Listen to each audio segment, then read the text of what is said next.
अभी अभी की ताजा खबर। हम देखेंगे किस प्रकार से हल्के फुल्के अंदाज में भी तमाम नेता आपस में बातचीत करते नजर आएंगे और निश्चित तौर से इस भारत मंडपम की जो तस्वीर है वो अब इस पर दुनिया भर की नजरें लगी हैं।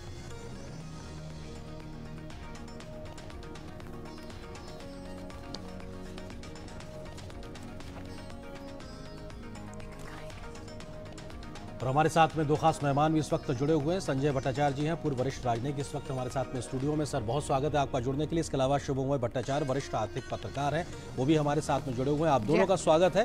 नमस्कार भट्टाचार्य जी, सबसे पहला सवाल, क्योंकि नए भारत, विकसित हो रहे भारत की ये तस्वीरें अपने आप में बहुत कुछ बयां करती है। इस वक्त तस्वीरों में हम देख सकते हैं जो वर्ल्ड बैंक के प्रेसिडेंट हैं अजय बंगा साहब, जो कि एक तरीके से भारतीय मूल के हैं और उनके द्वारा इस प्रकार की जिम्मेदारी को निभाए जाना, अपने स्पाउस के साथ में इस वक्त मौजूद, और राष्ट्रपति द्रौपदी मुर्मू, प्रधानमंत्री मोदी, उनके साथ में मौजूदगी, और ये दिखाता है कि कैसे विश्व की तमाम शक्तियों के प्रतिनिधि इस वक्त हमारे साथ मौजूद जुड़ रहे हैं भारत मंडपम में। जी संजय जी, क्या कहेंगे सर आप इन तस्वीरों को देखकर? ये एक बहुत ही महत्वपूर्ण क्षण है, क्योंकि G20 का जो लीडर्स डिक्लेरेशन कुछ ही समय पहले अडॉप्टेड हुआ था, और अभी उस डिप्लोमेसी से आगे जाके अपना जो संस्कृति का बात है उसको हम आगे बढ़ाते हैं। आप देखेंगे कि G20 में इस बार अर्थनीतिक, अर्थशास्त्र के अलावा, राजनीतिक के अलावा जो हमारा जो कल्चरल पिलर है उसके ऊपर भी काफ़ी अहम महत्व दिया गया है। और ये एक वैसा ही प्रतीक है जो कि भारत बहुत मशहूर है अपने सिविलाइजेशन के लिए, अपने कल्चर के लिए, और ये एक वैसा मौका है जिसमें हम अपने आए हुए अतिथियों को उसका एक झलक दिखा पाए। बिल्कुल, जिस बात का आप जिक्र कर रहे हैं, भारत मंडपम पूरी तरीके से सजा हुआ है, रोशनी में नहाया हुआ है, और ये यहाँ पर मिस्र के राष्ट्रपति अब्देल फतेह अल सीसी, जो कि हमारे भारत की G20 प्रेसिडेंसी में आमंत्रित देशों की श्रेणी में मिस्र के राष्ट्रपति इस वक्त पहुंचे। हम जानते हैं कि मिस्र की कुछ दिनों पहले प्रधानमंत्री मोदी ने यात्रा की थी, और उस यात्रा के दरमियान दोनों ही देशों के बीच में संबंधों को आगे बढ़ाने के लिहाज से ये बेहद महत्वपूर्ण मौका था, और कुछ समय में ही तमाम नेताओं की फिर से मुलाकात होना ये बढ़ते हुए संबंधों की गहराई को भी दर्शाता है। सर आप किस तरह से देखते हैं, कम समय में जब नेता एक दूसरे से मिलते हैं तो उसका एक ज्यादा इम्पैक्ट नजर आता है? भट्टाचार्य जी, प्रेसिडेंट सीसी को देखकर मुझे बेहद खुशी हुई, क्योंकि मैं मिस्र में राजदूत रहा हूँ, और हमारे जो संबंध है वो बहुत ही निकट और घनिष्ठ और मजबूत है। अभी कुछ दिन पहले हम लोगों ने उसको एक स्ट्रेटेजिक पार्टनरशिप का भी रूप दिया।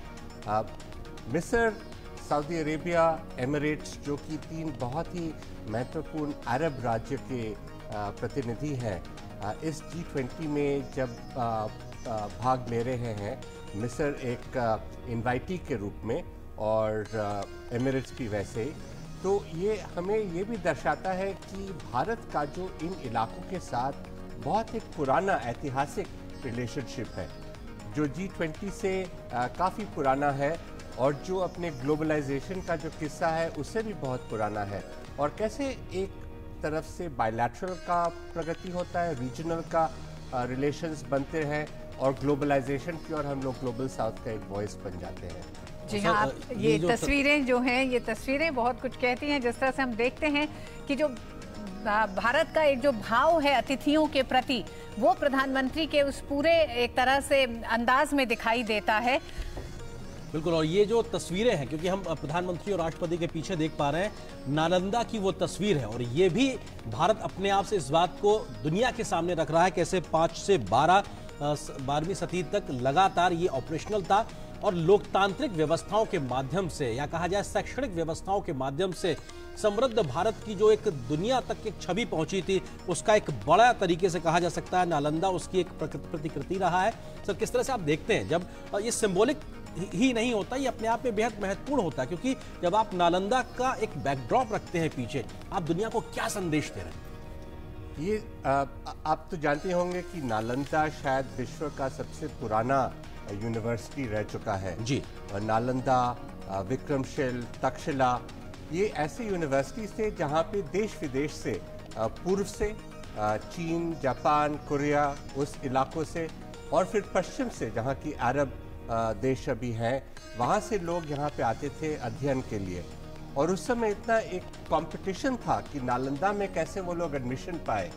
और उस समय का जो हमारा विज्ञान था, अपना जो फिलॉसफी था, जो हिस्ट्री का जो डायलेक्टिक्स था, उसका जो अध्ययन होता था, वो सारे विश्व में प्रभाव किया हुआ है जी। आज अगर आप देखें कि साउथ ईस्ट एशिया का जो राज्य है, जहाँ पे हिंदू और बौद्ध धर्म का बहुत भारी प्रभाव है, वो ऐसे ही यूनिवर्सिटी से बाहर चल सर, आपको विनम्रता से रुको, क्योंकि जब नालंदा की बात करते हैं, इस इलाके की बात करते हैं, तो भगवान बुद्ध और भगवान महावीर का नाम स्वतः मन में आता है। और भारत ये हमेशा से कहता है, ये भगवान बुद्ध का जो शांति का संदेश है वो दुनिया भर में आगे बढ़ाता है। तो विश्व शांति की बात को वैश्विक मंचों पर सबसे मुखरता से रखने वाला देश भारत, अगर वो महावीर भगवान बुद्ध के नालंदा के लोकतांत्रिक व्यवस्थाओं के बैकड्रॉप में खड़े होकर विश्व नेताओं का स्वागत करता है, तो ये अपने आप में बहुत कुछ बयां करता है।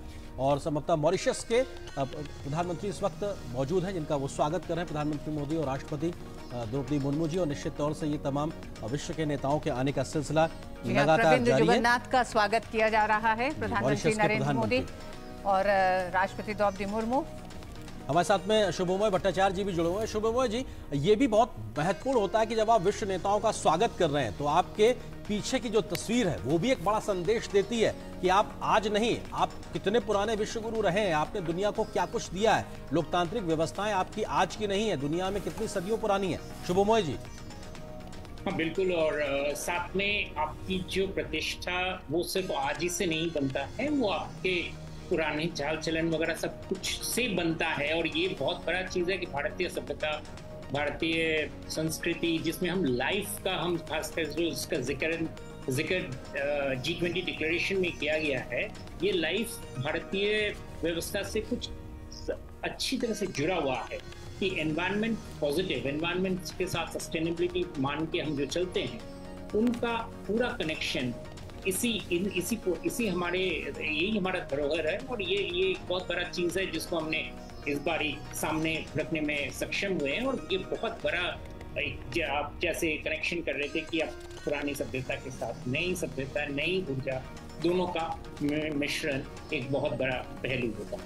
बिल्कुल, और एक बहुत बड़ा पहलू होगा। और कैसे दुनिया के सबसे बड़े कन्वेंशन सेंटर में भारतीयता साफ तौर से दिखाई पड़ रही है, झलक रही है, जहां पे अष्टधातु की मूर्ति के साथ में नटराज की मौजूदगी ये बताती है कि किस प्रकार की स्थितियां, परिस्थितियों के साथ में भारत ने अपने आप को विश्व गुरु के तौर पर स्थापित किया था। उसकी जड़ों में कहीं ना कहीं लोकतांत्रिक व्यवस्थाएं हैं। तमाम ऐसी व्यवस्थाओं के साथ में वो समाहित रहा है, जिसको लेकर दुनिया आज काफ़ी कुछ हासिल करने की कोशिश कर रही, क्योंकि परंपरागत चिकित्सा की बात हो या फिर अपना ज्ञान की बात हो। इस वक्त तस्वीरों में बांग्लादेश की प्रधानमंत्री शेख हसीना, उनका स्वागत करते हुए प्रधानमंत्री नरेंद्र मोदी और उनके साथ में राष्ट्रपति द्रौपदी मुर्मू, और निश्चित तौर से हमारे पड़ोसी मुल्क बांग्लादेश से आई हमारी प्रधानमंत्री शेख हसीना। और ये खुशनुमा तस्वीर, भट्टाचार्य जी, किस तरह से आप देखते हैं आप इसको? ये बहुत ही महत्वपूर्ण है।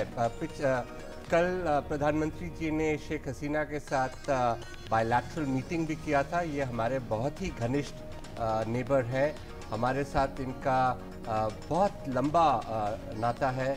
और हमारा जो नेबरहुड के प्रति जो एक प्रायोरिटी है जी, हमारा जो बांग्लादेश के साथ जो रिलेशंस है, उससे ये उभर के आता है।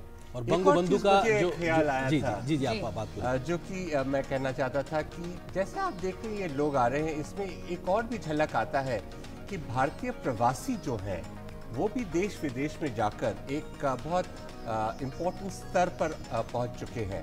आपने देखा वो वर्ल्ड बैंक के चीफ जो है बंगा, वो वहाँ पे थे, वो प्रवासी हैं। अनिरुद्ध जगन्नाथ मॉरिशस के जो प्रधानमंत्री हैं, कुछ देर बाद आप देखेंगे कि यूके के भी प्रधानमंत्री आएंगे, वो भी प्रवासी हैं। हमारा जो एक संस्कृति है जो कि हम लोगों ने देश विदेश में फैलाया हुआ है, और वहाँ की जो अपना संस्कृति है उनके साथ वो मिल चुके हैं, लेकिन एक भारतीयता का जो है वो एसेंस वो उनके साथ रह जाता है। और ये भी बड़े सुंदर तरह से इस पे नजर आ रहा है। बिल्कुल, और ये अपने आप में तमाम तस्वीरें इस बात को बयां करने के लिए काफ़ी हैं कि कैसे भारत अपनी मेज़बानी में G20 की अध्यक्षता में वैश्विक समस्याओं के समाधान के लिए आगे बढ़ता नजर आया और एक कंसेंसस बनाता नजर आया। शुभमोय भट्टाचार्य जी भी हमारे साथ जुड़े हुए हैं। शुभमोय जी, आपको लगता है कि दिल्ली डिक्लेरेशन को लेकर सहमति बनना ये भी भारत की बढ़ती क्षमताओं को सीधे तौर से दिखाता है? शुभमोय जी।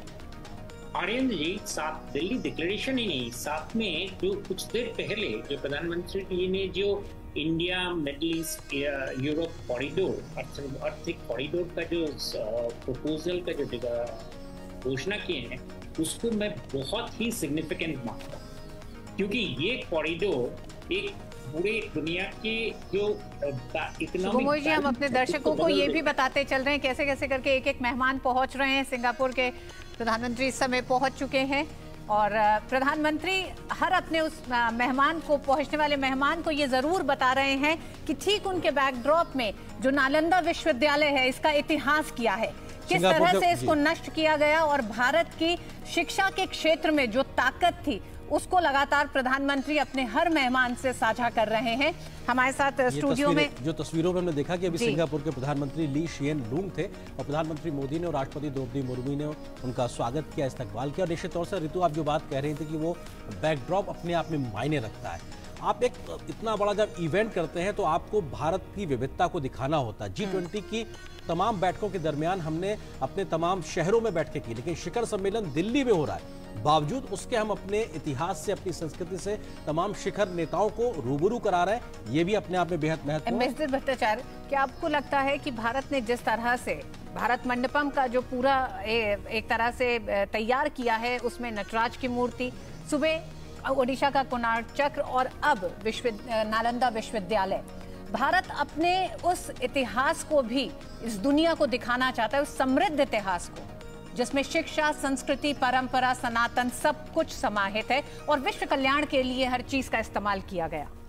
ये G20 का जो प्रोसेस हुआ है, ना सिर्फ शिखर सम्मेलन, लेकिन इससे पहले भी जितने सारे मीटिंग्स हुए हैं, इसमें बहुत सारे अनोखे रूप नजर आए हैं पहली बार। और ये भारत ने इसको दिखाया है कि हमारा जो डेमोक्रेटाइजेशन है अपने देश में, एक जो स्पिरिट ऑफ इंक्लूजन है, हमारा जो इंक्लूसिव डेवलपमेंट है, हमारा जो पार्टिसिपेशन है, वो चाहे युवा का हो, नारी का हो, ये सब अपना हम G20 में सारे विश्व में फैलाना चाहते हैं। और ये एक मिसाल के उदाहरण के तौर पे हम दिखा रहे हैं। हमारा जो संस्कृति बहुत ही समृद्ध है, बहुत ही इंस्पिरेशनल है। और इससे पीछे भी, जैसे कि मैं कह रहा था कि साउथ ईस्ट एशिया में, अरब राज्यों में, यूरोप का जो एनलाइटनमेंट हुआ वो भी इसी विज्ञान का डेवलपमेंट से हुआ। तो ये जो हम शेयर कर रहे हैं आज, ये एक महत्वपूर्ण चीज़ है, क्योंकि ये हम लोग पहली बार G20 का प्रेसिडेंसी है। एक जो निराशा का दौर था कोविड के वजह से, इकोनॉमिक सिचुएशन में डाउनटर्न के वजह से प्रगतिशील देशों में, उसमें हम एक होप की आशा, एक आशा का एक किरण दिखा रहे हैं। और इसमें ये सब बहुत महत्व रखते हैं। हमारा जो प्राचीन संस्कृति है, हमारा जो हमारा एम्पावर्ड जो सिटीजन्स है, हमारा जो एस्पिरेशंस है, और उसको हम कैसे एक ग्लोबलाइज्ड वर्ल्ड, एक ग्लोबल साउथ का एक वॉइस की तरह हम लोग डेवलप करें, ये बहुत प्रभावशाली रहेगा। बिल्कुल, ये बहुत प्रभावशाली है। और बदलते भारत जी भी हमारे साथ में जुड़े हुए हैं। शुभमोय जी, आप India middle east European union corridor का जिक्र कर रहे थे। ये एक महज फिजिकल कॉरिडोर नहीं होगा, बल्कि कनेक्टिविटी के बढ़ाने के लिहाज से, संबंधों को भी, पीपल टू पीपल कॉन्टेक्ट को बढ़ाने के लिहाज से भी एक बड़ा एक परिवर्तन लेकर आने जा रहा है। शुभमोय जी। बिल्कुल, और इसको अगर आप हर पहलू में देखें, ये वाला जो कॉरिडोर जिसकी बातें हुई है, ये मैं इसीलिए कह रहा हूँ क्योंकि इसमें मेजबान भारत, साथ में सऊदी अरेबिया, अमेरिका राष्ट्रपति जो बाइडेन, हर तीनों का प्रेजेंस में ये कॉरिडोर का अनाउंसमेंट एक और दूसरा किसी प्रोजेक्ट से कहीं ज्यादा है, क्योंकि इसमें एक इकोनॉमिक अलायंस का, आपने कहा, बिल्कुल कहा कि लोगों को साथ में आने का ये भाव विनिमय, कल्चर वगैरह बहुत सारी चीजों का, और उसके पूरे सबके पीछे सशक्त एक आर्थिक बुनियाद को कनेक्टिविटी का जो तैयार हो रहा है, ये इसके जो हर स्टेप्स हैं वो आने वाले दिनों में हमको दिखेंगे। और मैं समझता हूँ क्योंकि इसके पहले कुछ और कॉरिडोर्स की बात हुई थी हमारे प्रतिवेशी राज्यों वगैरह ने, जो जिसकी वजह से दुनिया में काफ़ी डिस्टर्बेंस आया था, उसको काउंटर करते हुए ये कॉरिडोर की जो घोषणा है, मैं मानता हूँ कि दिल्ली डिक्लेरेशन के साथ साथ इसका भी बहुत बड़ा अहमियत है। क्योंकि इससे आप अगर इसका कल्पना कीजिए, अगर हम रेल लिंक की ही बात करें या फिजिकल कोई भी कॉरिडोर की बात करें, तो ये किन देशों के बीच में से जा रहा है और उससे भारत क्या मैसेज, क्या संदेश दे रहा है दुनिया को कि this is not the era of war जी, उसका एक बहुत बड़ा सशक्त रूप में देशों को अपने आप में कोऑपरेशन के लिए हाथ बढ़ाना पड़े। तो मुझे तो लगता है कि ये इसकी घोषणा का जो हर स्टेप्स होंगे, इसके हर बिंदु में इतने सारे इन्वेस्टमेंट्स वगैरह के छवि आएंगे कि वो पूरी दुनिया के, जैसे मैं कह रहा था कि पूरी दुनिया की अर्थव्यवस्था के लिए ये अभी थोड़ी देर पहले संजय जी बोल रहे थे कि इस पूरी हताशा का एक जो माहौल था उसको बदलने में ये बहुत बड़ा कामगार कदम सिद्ध होगा जी। बिल्कुल, और मेहमानों के आने का सिलसिला लगातार जारी है और ये आप देख सकते हैं कि भारत मंडपम में रात्रि भोज के आयोजन के समय प्रधानमंत्री मोदी और राष्ट्रपति द्रौपदी मुर्मू विश्व नेताओं का स्वागत करते हुए, और ये एक मौका है भारत की समृद्ध विरासत के साथ भी रूबरू कराने का।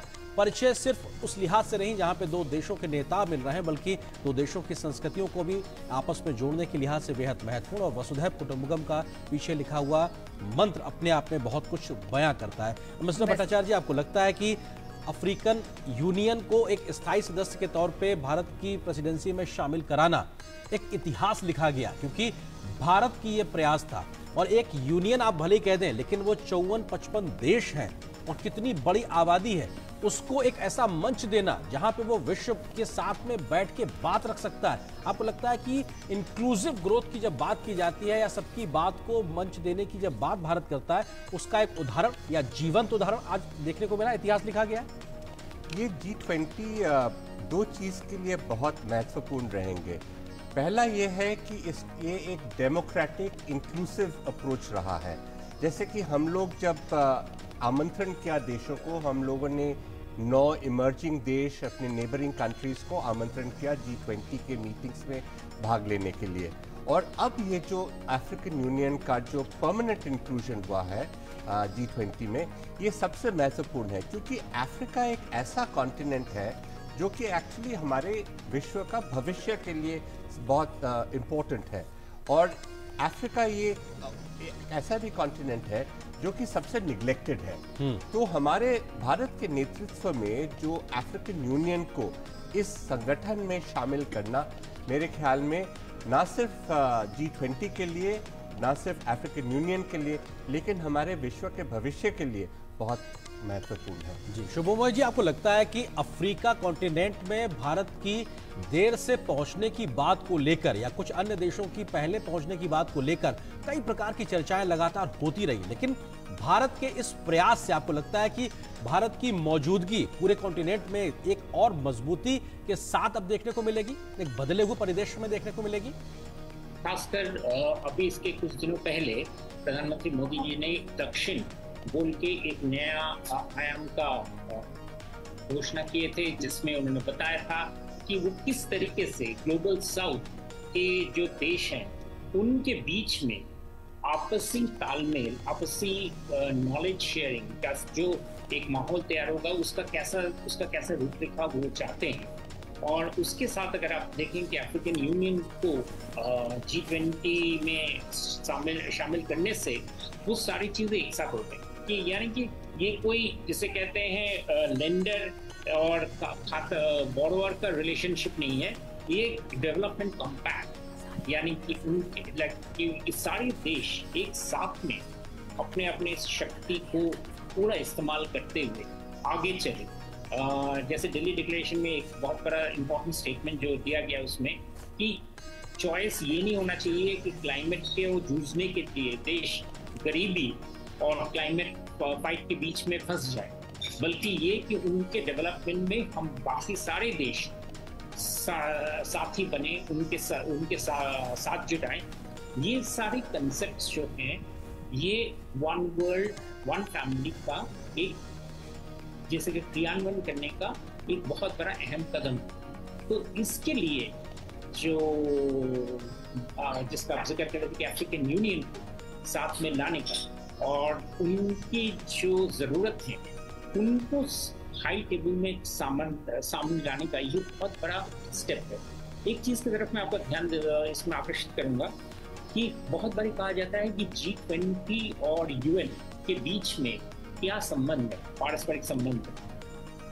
G20 का महत्व इसमें है कि G20 में दुनिया के सबसे बड़े देश जो हैं 19 देश अभी अफ्रीका यूनियन जो गए हैं, जो 19 सबसे बड़े देश हैं, ये एक साथ में इनके लीडर्स एक साथ में बैठ के बात करते हैं हर साल। तो इनकी जो डिसीजंस होते हैं, इनकी जो पारस्परिक जो संबंध होते हैं वो काफी सिग्निफिकेंट होता है। और इसीलिए ये चीज यूनाइटेड नेशन से काफी थोड़ा बहुत हटके है मैं कहूँगा, क्योंकि यूनाइटेड नेशंस में इस तरीके से, हालांकि सोचा ये गया था कि यूनाइटेड नेशंस में बहुत सारे लोग आएंगे, सारे लीडर्स आएंगे, एक साथ में बैठेंगे, लेकिन वो हो नहीं पा रहा है बहुत सारी वजह से। लेकिन ये यहाँ पे जो फास्ट डिसीजन मेकिंग का एक जो परंपरा शुरू हुआ है और हर बारी क्राइसिस में 2008 से लेकर हम देख रहे हैं जी कि 20 एक निर्णायक के रूप से सामने आ रहा है दुनिया में, अर्थव्यवस्था को, दूसरी सारी चीजों को, कोविड के समय में जैसे हेल्थ इमरजेंसी को संभालने के लिए, या उसके बाद जैसे अभी ये जो रशिया यूक्रेन वॉर वहाँ पे दिशा देने के लिए इस बारी के डिक्लेरेशन में, ये सब चीजें बहुत माने रखते हैं। मैं खासकर आपका आकर्षित करूंगा कि इस बारी का जो डिक्लेरेशन है उस डिक्लेरेशन में कोई फुटनोट या कोई अपेंडिक्स डिसेंडिंग नोट्स नहीं है। ये बहुत बड़ा चीज है इस बारी दुनिया में। जी, ये आप बहुत महत्वपूर्ण बात करें, डिसेंडिंग नोट्स नहीं है और कंसेंसस भारत के निगोशिएशन कैपेबिलिटीज को भी दिखाता है कि तमाम डिफरेंसेस के बाद भी प्रधानमंत्री ने कहा ना कि ग्लोबल डिस्ट्रस्ट वाली एक तरीके से स्थिति आती है जहां पर विश्वास की कमी देखने को मिलती है, लेकिन ग्लोबल ट्रस्ट डेफिसिट की जो उन्होंने बात की उसको दूर करने की जो बात की जा रही है। एम्बेसडर भट्टाचार्य, हम देखते हैं मल्टीलैटरल फोरम्स जब होते हैं और पिछले कुछ दिनों में बदलती जियोपॉलिटिक्स के तहत हमने देखा कि उनकी प्रासंगिकता पे भी सवाल हो रहा है, साथ ही साथ वो कुछ बहुत बड़े निर्णय लेने की तरफ कुछ अड़चन दिखाई दे रहे हैं, जिसका कारण बन रहा है जियोपॉलिटिक्स। आज ऐसे समय जब वैश्विक अर्थव्यवस्था पर एक संकट है, तमाम देश बहुत सारी आर्थिक चुनौतियों से जूझ रहे हैं, ऐसे में अगर भारत G20 के पहले दिन कुछ बड़े मकसद निकालने में कामयाब हो जाता है तो इसे आप क्या मानते हैं? देखिए, मल्टीलैटरल इंस्टीट्यूशंस जो है आज के दिन पे वो ज़्यादातर जो UN और उसके बॉडीज़ हैं वो दूसरे महायुद्ध के बाद बने हुए थे और वो 20वीं सदी के जो परिस्थिति थे उसके अनुसार बनाए गए थे। आज 21वीं सदी में हालात बहुत बदल चुके हैं। ग्लोबल साउथ का एक बहुत अहम रोल बन चुका है। इमर्जिंग नेशंस जो है जैसे कि इंडिया, इनका रोल ग्लोबलाइजेशन में और ग्लोबल डिसीजन मेकिंग में बहुत बढ़ चुका है। लेकिन वो मल्टीलैटरल प्लेटफॉर्म का जो डिसीजन मेकिंग है, चाहे वो UN हो या वर्ल्ड बैंक IMF हो, उस पर पूरी तरह से रिफ्लेक्टेड नहीं है। इसीलिए हम लोग बहुत दिन से कह रहे थे कि उनमें भी रिफॉर्म्स लाने की आवश्यकता है। G20 का भी आप अगर शुरुआत देखें, वो G7 से G20 बना था और इसलिए बना था क्योंकि G7 वो फाइनेंशियल क्राइसिस, इकोनॉमिक क्राइसिस जो हो रहे थे 20वीं सदी के एंड में, उनको वो सही करने के लिए सक्षम नहीं थे और उन्होंने रियलाइज किया था कि जो इमर्जिंग नेशंस है, इमर्जिंग इकोनॉमीज है, उनके साथ उनको मिलना चाहिए। तो ये एक जो सहयोग का जो दौर शुरू हुआ था, ये अभी जो, क्योंकि हम ग्लोबल साउथ के मेन प्रतिनिधि है इंडिया, और हम लोग इस ग्लोबल साउथ को हम लोग एक नए तरह से एक वॉइस दिया है। प्रधानमंत्री जी ने voice of global south summit किया था जिसमें 125 देशों ने भाग लिया था। उसका जो निष्कर्ष निकला उसको आज हम भारत के तौर से G20 के सामने उसको सामने रखा, तो ग्लोबल साउथ का एक वॉइस बना। इसलिए मल्टीपोलैरिटी जो बन चुका है वो एक हकीकत है, लेकिन मल्टीलैटरलिज्म जो है उसके अनुसार अभी तक नहीं बदला है। तो ये अभी फ्लक्स का सिचुएशन है, अभी बदलाव का सिचुएशन है, जहां की मल्टीपोलैरिटी से पुश हो रहा है कि ग्लोबल साउथ, बाकी इमर्जिंग नेशंस जो है उनका वॉइस का अहमियत दिया जाए और मल्टीलैटरलिज्म को उसके अनुसार बदलना है, रिफॉर्म करना है। यह बहुत ही इंटरेस्टिंग सिचुएशन है और इस वजह से आज जो इंडिया का प्रेसिडेंसी है, सबसे महत्वपूर्ण हम कहेंगे ऑर्गेनाइजेशन जो कि G20 जर्मनी के चांसलर ओलाफ शोल्ज साहब इस वक्त यहाँ पे आप देख सकते हैं उनको, और निश्चित तौर से भारत और जर्मनी के संबंधों के लिहाज से कहा जाए तो बेहद महत्वपूर्ण है, क्योंकि और इस वक्त प्रधानमंत्री चांसलर साहब को इस बात का जानकारी देते हुए कि पीछे आपके बैकड्रॉप में क्या है, और ये निश्चित तौर से नालंदा की ये तस्वीर अपने आप में बताने के लिए बहुत कुछ काफ़ी अपने आप में बयां करती है कि किस तरीके से भारत सदियों पुराना एक विश्व गुरु का जो उसको तमगा मिला हुआ है वो ऐसे ही नहीं है।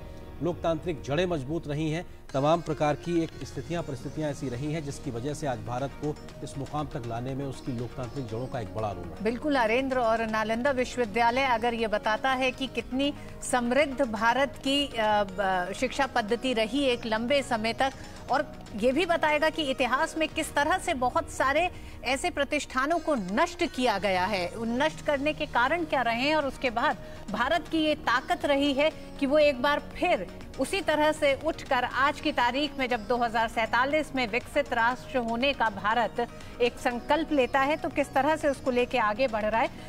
एम्बेसडर भट्टाचार्य, हम बात कर रहे थे G20 में जो आज का दिन रहा उसमें जो तमाम सफलताएं सामने आई हैं, इकोनॉमिक कॉरिडोर जो लॉन्च किया गया है, क्या आपको लगता है कि दुनिया के तमाम ऐसे दो देश इस समय बहुत सी आर्थिक चुनौतियों से जूझ रहे हैं, जिसमें कर्ज का संकट और उस जाल में फंसने का एक डर, और कुछ देश ऐसे जो फंस चुके हैं उनके निकलने के रास्ते के तौर पर भी इस मंच ने, क्योंकि ये आर्थिक मोर्चे का एक पूरा ये मंच है, तो उसने एक समाधान निकाला है। साथ ही साथ प्रधानमंत्री ने जब कहा कि कनेक्टिविटी विभिन्न देशों के बीच आपसी व्यापार को तो बढ़ाती है, विश्वास को भी बढ़ाती है, लेकिन इसमें ये ध्यान रखना होगा कि तमाम देशों की संप्रभुता और अखंडता का सम्मान किया जाए, फाइनेंशियल वायबिलिटी को प्राथमिकता देना, उन्होंने कहा।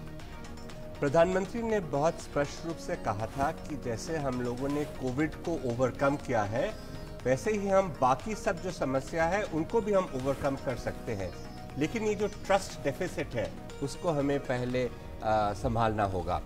और इसके वजह से बहुत सारे जो इनिशिएटिव्स हैं, दो आपने इसका जिक्र किया, एक जो इकोनॉमिक कॉरिडोर जो कि मिडल ईस्ट से जा रहा है, ये बहुत महत्वपूर्ण है। शुभमय का जो राय था उससे मैं पूरी तरह सहमत हूँ कि ये एक बहुत इम्पोर्टेंट स्टेप है।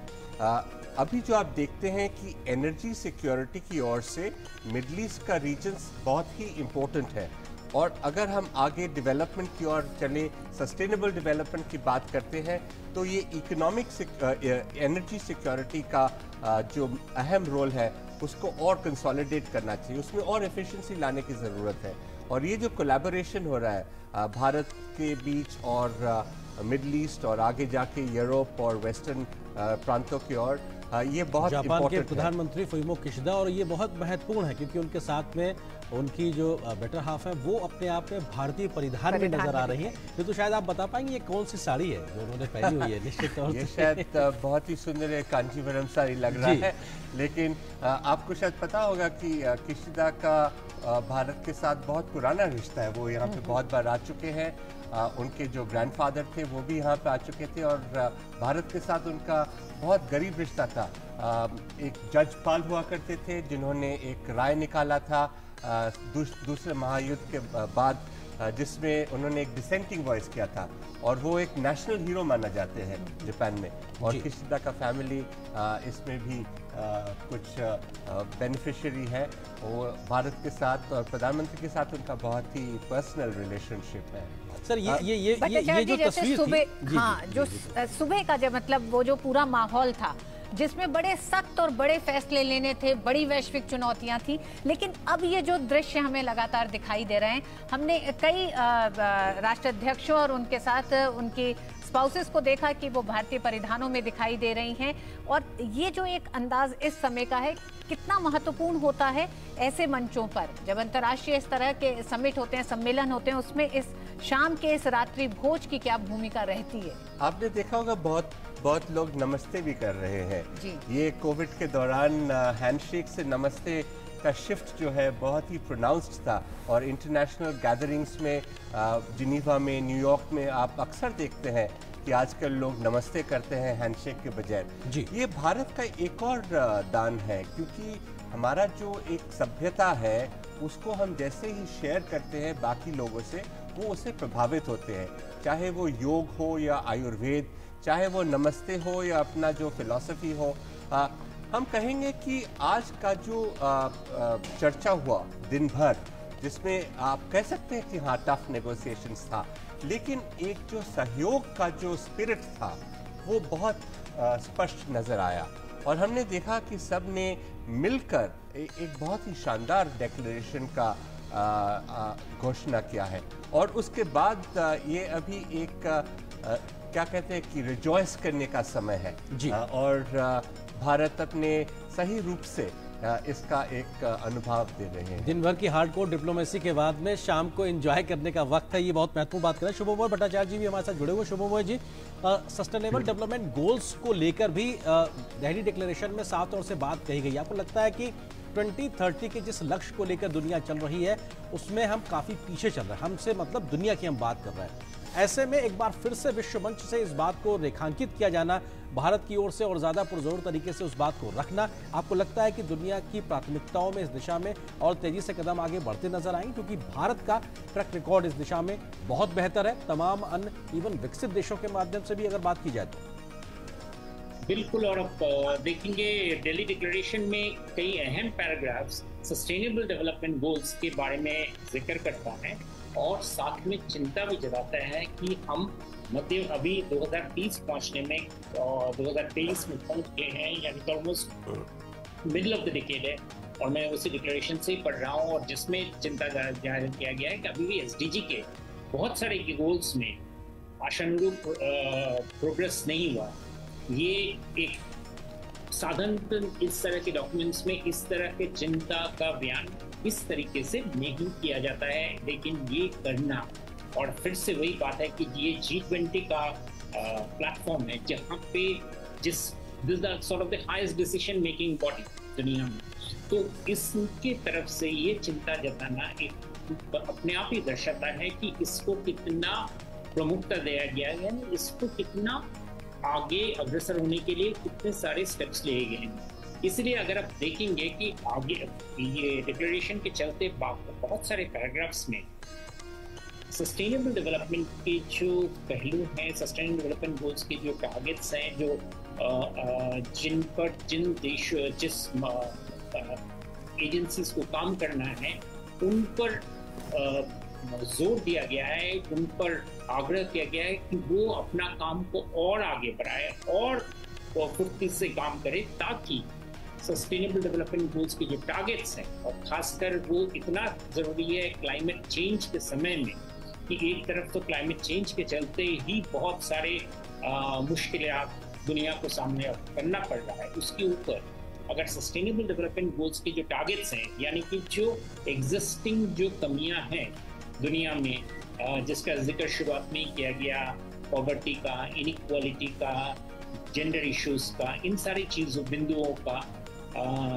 इन सभी में जो कमियां हैं, तो वो अगर उनको अगर ठीक नहीं किया जाए तो दुनिया के लिए बहुत बड़ा चैलेंज बन जाता है। और चूंकि हम लोग जैसे हम अभी इस वक्त जो बात कर रहे थे कि G20 दिशा निर्देश करने के लिए दुनिया में इससे बड़ा मंच नहीं है, हालांकि G20 कोई बाइंडिंग डिक्लेरेशन नहीं देते हैं, एक इंडिकेशन देते हैं, लेकिन वो इंडिकेशन ही काफ़ी है, क्योंकि इंडिकेशन अगर महत्वपूर्ण नहीं होते तो इन सारे देशों के जो लीडर्स हैं वो इस तरह के मंच पे अपने साथ खुद नहीं आते। तो ये कहना कि सस्टेनेबल डेवलपमेंट गोल्स के जो टारगेट्स हैं उन पर दुनिया कुछ हद तक भटक गया है, और ये सारे शब्द उसमें इस्तेमाल किया गया है कि वी हैव स्ट्रेड, ये सारे शब्द ये बताता है कि इसको कितना कितना कितना कितना गंभीरता से इसको लिया गया, कितना इस बारे में सोचा गया है, और कितना इस पर अमल करने के लिए दुनिया के देशों को किस तरह के कदम उठाने चाहिए, उन पर ध्यान दिया गया है। मैं कहूँगा कि ये बहुत बड़ा डायरेक्शन है, फाइंडर है दुनिया के लिए, क्योंकि इन सभी चीज़ों पर कुछ जैसे कहते हैं जो इमीडिएट ज़रूरतें थी, जो इमीडिएट जो प्रॉब्लम्स थे पिछले कई सालों के, उनके चलते इन सभी चीज़ों से जो जो जो इन तरफ जो प्रगति है उसका जोर काफ़ी कम हो गया है। और इसीलिए दिल्ली डिक्लेरेशन में, डॉक्यूमेंट में इनका इस तरीके से बड़ी डिटेल में इनके बारे में वर्णन, इनके बारे में क्या क्या कदम उठाने चाहिए, उसका प्रिस्क्रिप्शन, इन सारी चीज़ बहुत ज़रूरी है। एक्चुअली मैं ये कहूँगा कि दिल्ली डिक्लेरेशन की ये इस बारे का जो डॉक्यूमेंट है वो अपने आप में काफ़ी सिग्निफिकेंट डॉक्यूमेंट है दुनिया के लिए। संजय भी जिसका जिक्र कर रहे थे कि इस बार का जो डॉक्यूमेंट है वो डॉक्यूमेंट ये बताता है कि बहुत सारे शॉर्ट स्टेप्स के बाद, पहले काफ़ी सालों बाद एक दुनिया को फिर से एक डायरेक्शन फाइंडर के हिसाब से ये डॉक्यूमेंट सामने आया। ये सिर्फ एक देश या दूसरे देश का। रूस के विदेश मंत्री सर्गेई लावरोव इस वक्त तस्वीरों में नजर आ रहे हैं, जहां पर प्रधानमंत्री मोदी उनका स्वागत करते हुए। निश्चित तौर से हम जानते हैं कि रूस के राष्ट्रपति इसमें शामिल नहीं हो रहे, उनके माध्यम से ये फैसला लिया गया था, लेकिन विदेश मंत्री के तौर पर सर्गेई लावरोव इस वक्त तस्वीरों में आपको नजर आ रहे हैं। हमने देखा था कई अन्य वैश्विक मंचों पर भी, ब्रिक्स में भी राष्ट्रपति पुतिन की जगह वहां पर लावरोव साहब भी मौजूद थे। शुभमोय जी, आपकी बात को पूरा करें। हाँ, तो इस एसडीजी का जो डिस्क्रिप्शन, मैं कहता हूँ दिल्ली और दिल्ली डिक्लेरेशन का जो अहमियत है वो दोनों अभी तो हम जिक्र कर रहे हैं, बहुत सारी उनकी चीज़ों को लेकर हम आगे देखकर खुश होते हैं। मैं ये कहूँगा कि इस डिक्लेरेशन का महत्व अभी और भी ज़्यादा बिल्कुल होता नजर आएगा। बिल्कुल सर, मैं आता हूँ आपके पास। संजय भट्टाचार्य जी, आपसे एक रिएक्शन लेंगे, क्योंकि सर्गेई लावरोव साहब को हमने देखा पुतिन साहब की जगह। किस तरीके से आप देखते हैं इस पूरे भू राजनीतिक स्थितियों के बीच में, हमारी मेजबानी के बीच में, इन तस्वीरों को? आप जानते हैं कि ऐसे जो इंटरनेशनल गैदरिंग्स होते हैं, चाहे वो G20 हो या पहले ब्रिक्स हुआ था, हर एक देश अपना जो कौन प्रतिनिधि होगा वो खुद चुनते हैं और उसका हम पूरा सम्मान करते हैं। और सर्गेई लावरोव तो भारत का बहुत ही पुराना मित्र भी है। हाल में आपने भी जिक्र किया था कि ब्रिक्स का जो समिट हुआ था, जो कि जोहान्सबर्ग में, उसमें भी पुतिन मौजूद नहीं थे। उन्होंने एक वीडियो मैसेज भेजा था हालांकि, बट सर्गेई लावरोव वहाँ भी थे। ऋषि सुनक इस वक्त ऋतु नजर आ रहे हैं, और ब्रिटेन के प्रधानमंत्री ऋषि सुनक, क्योंकि हमने देखा है कि कैसे भारत और भारतीयता के साथ में उनका जुड़ाव है, और हर भारतीयों को इस बात को लेकर फख्र भी है, क्योंकि भारतीयों को भी लगता है कि हाँ, भारत से जुड़ाव रखने वाले व्यक्ति दुनिया के कितने बड़े ओहदों पे मौजूद हैं और दुनिया के बड़े मुल्कों को दिशा देने में बड़ा रोल अदा कर रहे हैं। आप नमस्ते का जिक्र कर रहे थे। बिल्कुल उसी मुद्रा में ऋषि सुनक भी दिखाई दे रहे हैं, और भारत पहुंचने के बाद भी उन्होंने कहा कि भारत आने के उनके कई मायने हैं। उनका जो 2 से 3 दिन का जो प्रवास है उसमें बहुत सारे वो कार्यक्रमों के साथ आए हैं। ऋषि सुनक और उसके वाइफ दोनों ही भारत से जुड़े हुए हैं, भारतीय ही कह सकते हैं। वो एक प्रैक्टिसिंग हिंदू है, जो कि उन्होंने यूके के पार्लियामेंट में भी उन्होंने इसका जिक्र किया था। ये आज एक बहुत ही अनोखा समय है, जहाँ की आप देख रहे हैं कि बहुत सारे देशों में पॉलिटिकल लीडरशिप में भी बहुत सारे भारतीय लोग हैं।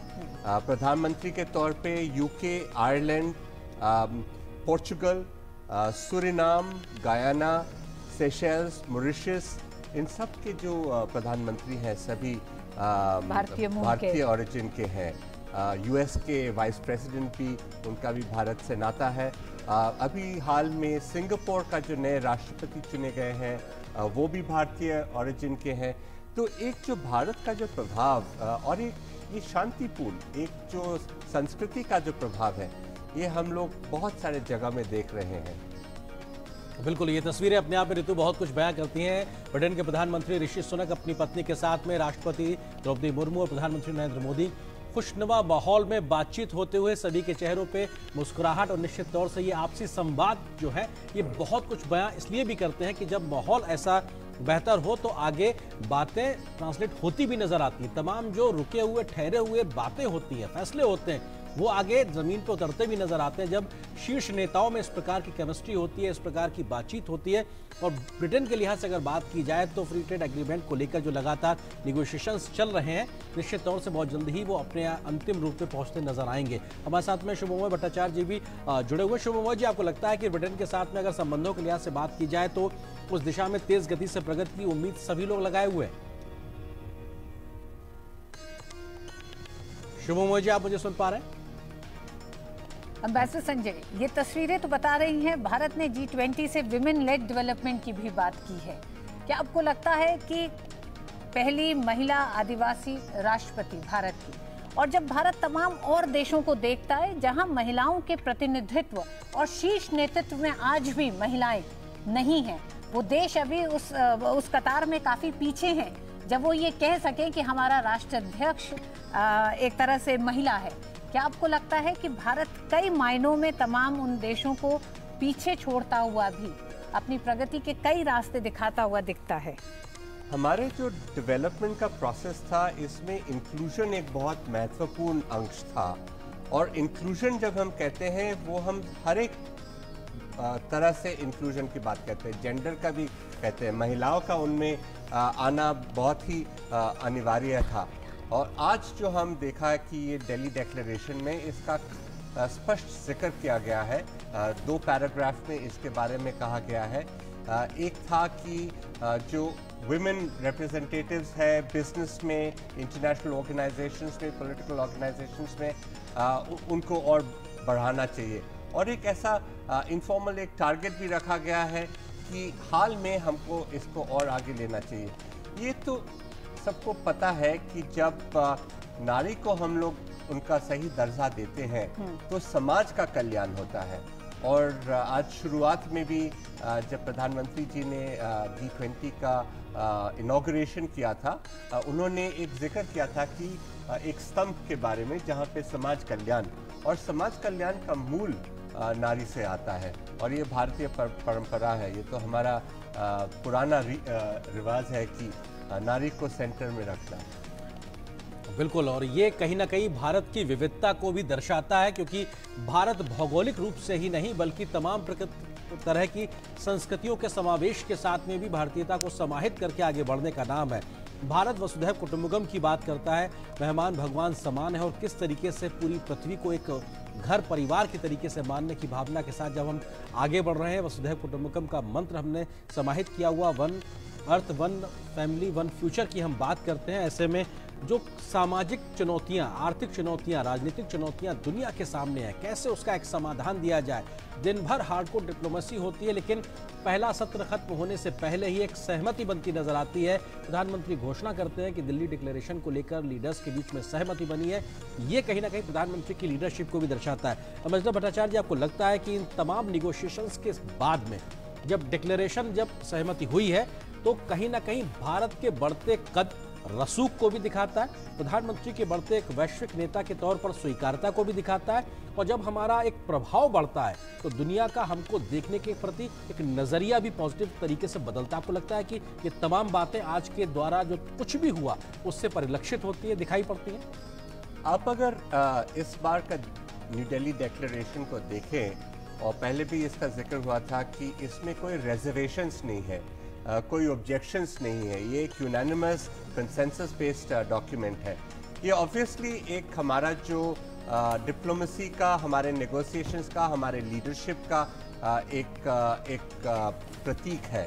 आप देखिए, पिछली बार जब बाली में डिक्लेरेशन रुक गया था, 2 मसले थे, एक था डेट के बारे में और दूसरा था यूक्रेन के बारे में। डेट के बारे में मसला नहीं सुलझा और उसमें एक रिजर्वेशन लिखा गया था, और यूक्रेन के बारे में आपको याद होगा कि प्रधानमंत्री जी ने जब कहा कि ये ईरा युद्ध का ईरा नहीं है, और उससे फिर वो डेक्लेरेशन फिर कंसेंसस में पहुंचा। इस बार भी आप कह सकते हैं कि हमारा जो भारत का जो नेतृत्व है उसके वजह से ये प्रभाव आया G20 के बाकी मेंबर्स पर कि एक दिल्ली डेक्लेरेशन को फॉरवर्ड लुकिंग, एक होपफुल आशा का एक इंडोनेशिया के राष्ट्रपति जोको विडोडो साहब इस वक्त यहाँ मौजूद है, क्योंकि प्रधानमंत्री अभी आसियान देशों में पहुंचे थे और वहां पर इंडोनेशिया क्योंकि आसियान का चेयर था तो प्रधानमंत्री मोदी का स्वागत किया गया था। आसियान इंडिया शिखर सम्मेलन हुआ, उसके बाद में ईस्ट एशिया शिखर सम्मेलन की मेजबानी इंडोनेशिया ने की थी। प्रधानमंत्री मोदी इतने व्यस्त कार्यक्रम के बीच में भी समय निकाल के पहुंचे थे और उसके बाद वहां से वापस आए अब तमाम मेहमानों की मेजबानी करने के लिए।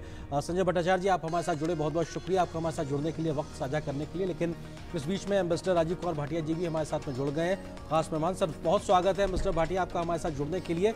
ये तस्वीरें लगातार जो आगे बढ़ती दिखाई पड़ रही है, मेहमानों के आने का सिलसिला और इंडोनेशिया के राष्ट्रपति की मौजूदगी, भारत आसियान संबंध, अभी हाल में ही प्रधानमंत्री की यात्रा, ये भी हमारे लिए एक बड़ा लुक ईस्ट की से आगे बढ़ते हुए एक्ट ईस्ट की पॉलिसी को दिखाता है।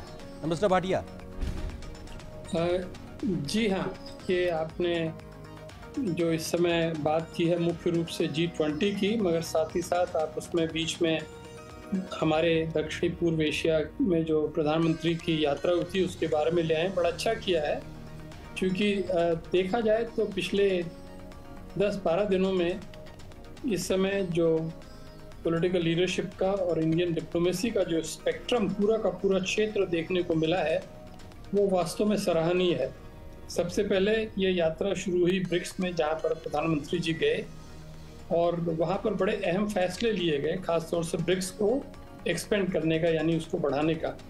उसके पश्चात जैसा आपने स्वयं कहा, दूसरी बार ये बहुत ही सराहनीय बात रही और दक्षिण पूर्व एशिया के देशों को बहुत अच्छा लगा कि अपने घर में इतनी बड़ा सम्मेलन होने जा रहा था 9 और 10 को, फिर भी प्रधानमंत्री 7 तारीख को एक 24 घंटे की तकरीबन यात्रा करते हुए जकार्ता पहुंचे और वहां पर भी उन्होंने एक महत्वपूर्ण भूमिका निभाई।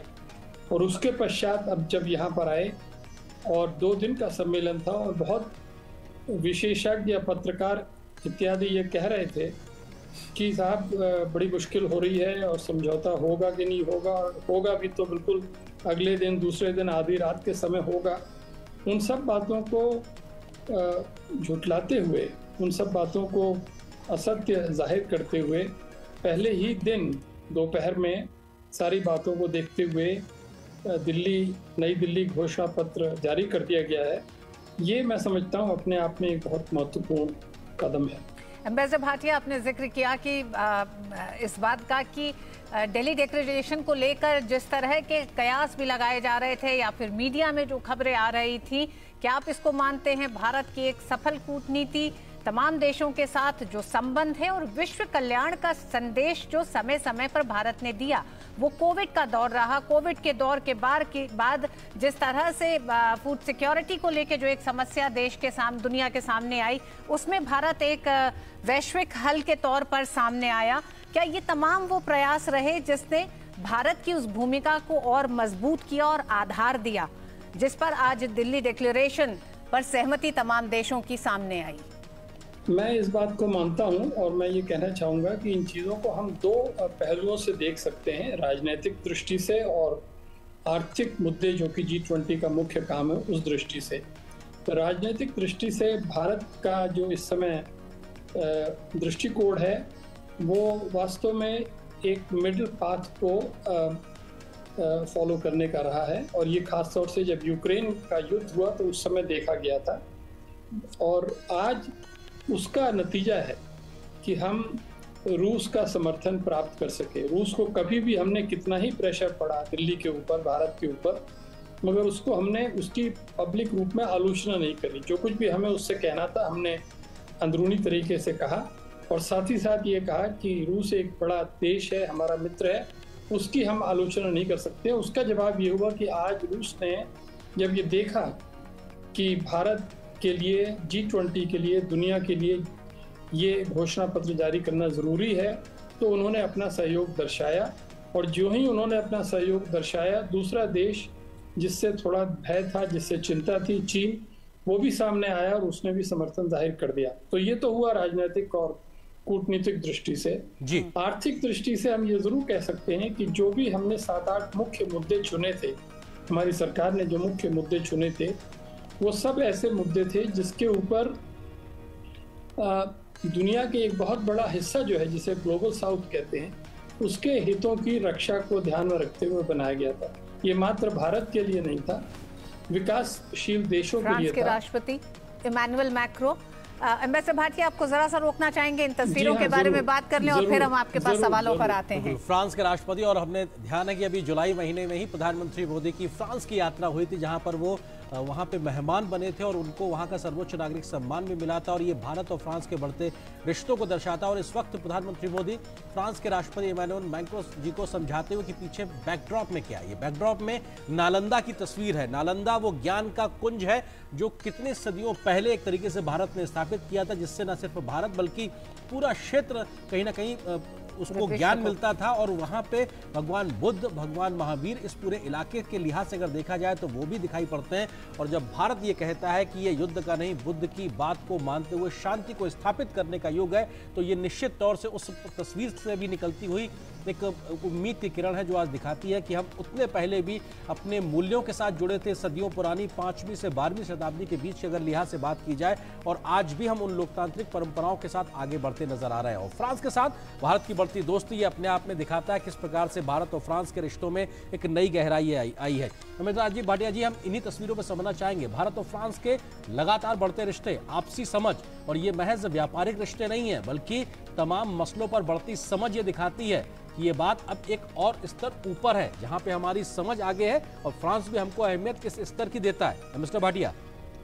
जी हाँ, फ्रांस हमारे लिए एक बहुत महत्वपूर्ण सामरिक पार्टनर के रूप में न केवल आज या कल से, बस बहुत वर्षों से रहा है।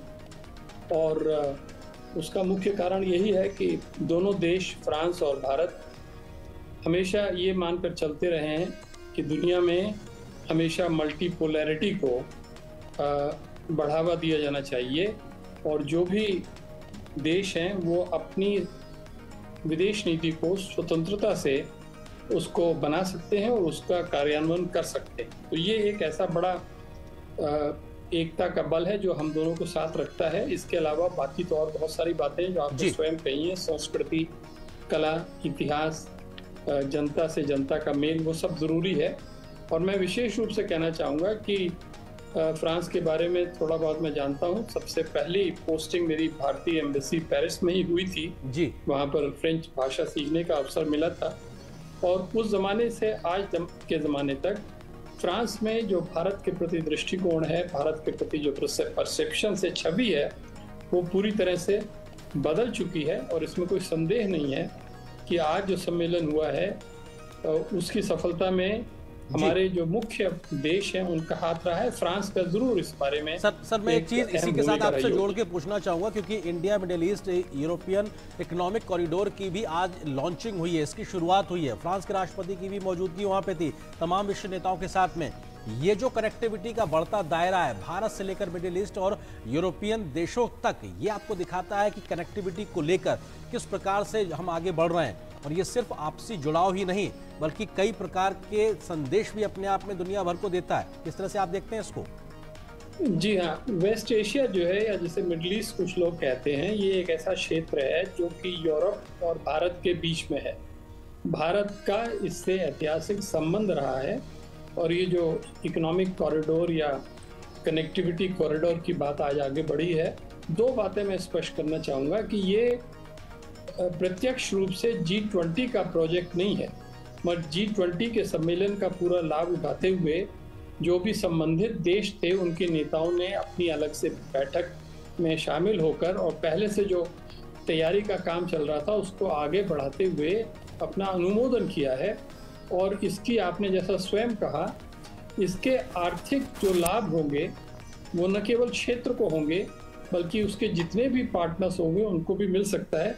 हमें ये ध्यान रखना पड़ेगा कि ये बिल्कुल अभी शुरुआत है इस प्रोजेक्ट की, समय लगेगा, मगर इसके परिणाम अंत में सभी देशों के लिए, उनके लोगों के लिए, उनके बिजनेस के लिए और उनके नेतृत्व के लिए अच्छे होंगे, ऐसा माना जाता है। खास तौर से इसलिए क्योंकि इस क्षेत्र में बहुत वर्षों से लड़ाइयाँ होती रही हैं, और यदि अब ये क्षेत्र पूरी तरह से विकास के रास्ते पर चल पड़ेगा, विकास पर अपना फोकस करेगा, तो निस्संदेह शांति बनाने के यत्न में जो भी पुराने संघर्ष हैं वो धीरे धीरे समाप्त होंगे, ऐसी आशा कर सकते हैं। जी, अम्बेसडर भाटिया, हम बात कर रहे हैं लगातार जिस तरह से आज रात का रात्रि भोज का आयोजन हो रहा है, हम ये भी देखते रहे हैं कि पिछले अगर हम 10 साल की बात करें, प्रधानमंत्री नरेंद्र मोदी, ये जो तमाम आमंत्रित देश हैं G20 में, इनमें से बहुत से ही देशों के साथ और लगभग सभी देशों के साथ द्विपक्षीय संबंध भी हैं।